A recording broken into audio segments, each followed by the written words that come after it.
I'm Belle of So Hot Right Now. I'm a nail artist. We are shooting today from my studio in Silver Lake, and I'm going to show you how to design nails for beginners. This look is a split leopard print.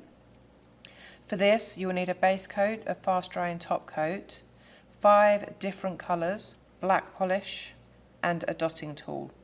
Start with a base of 2 layers of white nail polish. Using the first colour, apply the polish to half of the nail plate.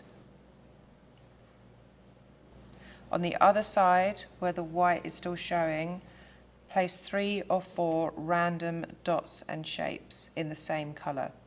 Repeat this across all nails with each different colour. Use some black polish offloaded onto a palette and use your small dotting tool to pick up some of the product and apply to the nail plate.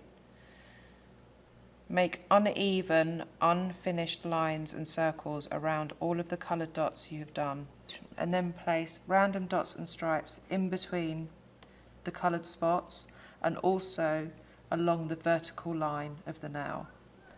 Finish this look with a fast drying top coat and cuticle oil.